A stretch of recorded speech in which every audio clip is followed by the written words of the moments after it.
Hi everyone. Well, it's been a while. This is going to be my second top tip in teaching, and I think the last one was a few months ago. Well, it's busy. I've been doing grandparenting duties and going on holiday, and it's amazing how busy one is when one retires. So, here comes the second one. What I want to talk about today is using kinesthetic activities in class. So these can be used with all ages and all levels. Obviously, you pitch the activity to the level of the class, but it's especially good for 16 to 19-year-olds because it gets them to involve using their hands or their bodies in an activity and hopefully their brains as well. I'm going to give you an example shortly. So the one I'm going to show you today is using mini flashcards. I know these are probably back to front because, what I've done is I've cut up some sentence, and then the idea is to get the students to put them in the correct order. This is best done in small groups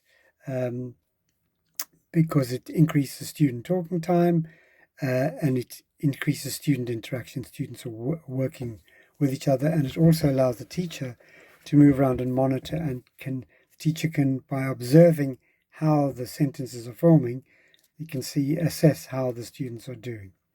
So let me just give you an example of this. I was observing one of my trainee teachers at Bolton College, and he had a group of 16 to 19-year-olds, and they were revising. I can't remember the exact grammatical structure they were revising, but he had a series of cards like this with paper clips. Here's another one, which he explained to the students they were going to use to create sentences, to put them in order to make correct sentences. So he did it correctly. He showed them what they were going to do first. He showed an example. So always giving your instructions first before handing out the materials. A really good way to do this nowadays is if you have a smart board, put a jumble of words on the smart board, and then get the class to help you reorder them so they're in the correct format. And then they've got a model of what it is you want them to do. So just to show how effective this kind of activity can be, especially with 16 to 19-year-olds, he then set them up in groups, which was the correct thing to do. Put them in groups before, again, still holding on to the materials. Always hold on to the materials till the students know exactly what it is they've got to do. And one of the groups, the young girl said, "Oh, teacher, I'm not feeling well." He said, "Okay, you put your head down and just have a rest." But she was still in a group. And when he'd given the cards out to the groups, she was lying there like this, pretending she was ill, but she was actually playing on a mobile phone, reading messages. So I don't think she was that ill. And while the others were doing the activity, she looked up from being ill, and she said, no, that word goes there, that word goes there. So even though she was ill and she was supposedly not taking part in the lesson, she was still engaged and involved to try and complete the activity. So it does get students engaged because it involves an activity where they have to move things around, hence kinesthetic.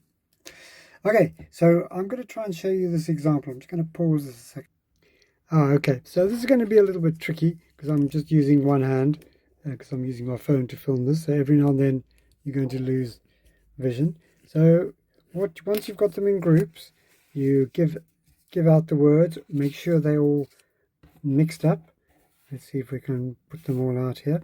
Another useful tip is, because sometimes the cards can be quite small. So for example, here we've got I, which is a very small card and can easily get lost, is to count the number of cards and get them to check that they have the correct number. Okay, and then also you can remind them to look for capital letters and full stops to help with the word order. Let's see if I can pull this. There we go. Okay, so once they've got the words down, you ask them to put them in the correct order. So we'll put the first because it's a capital letter. A bit confusing because you've got eBay as well. So the what's the car, and you've got a comma, So in this case, we're teaching relative clauses. So they will have been practicing that. So they'll be looking for the comma and then the which, the car which I what? Which I bought. Where did you buy the car? On, here comes eBay. eBay. And then you get the second comma, so that is the relative clause. The car which I bought on eBay, which I recently, see, even I got wrong, so you can say it's always an idea to take a photograph or keep a copy so you know exactly what the word is.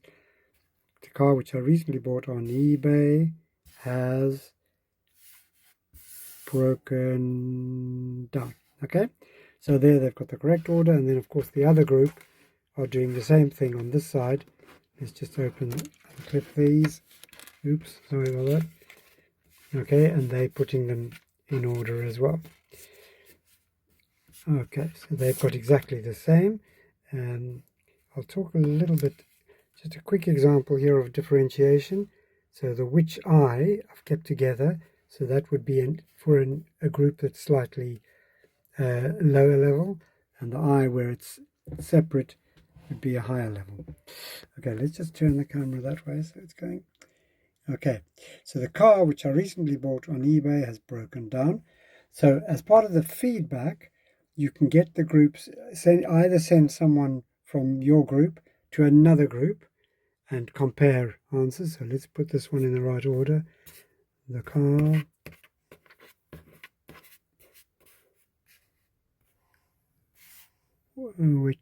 where's the relative clause?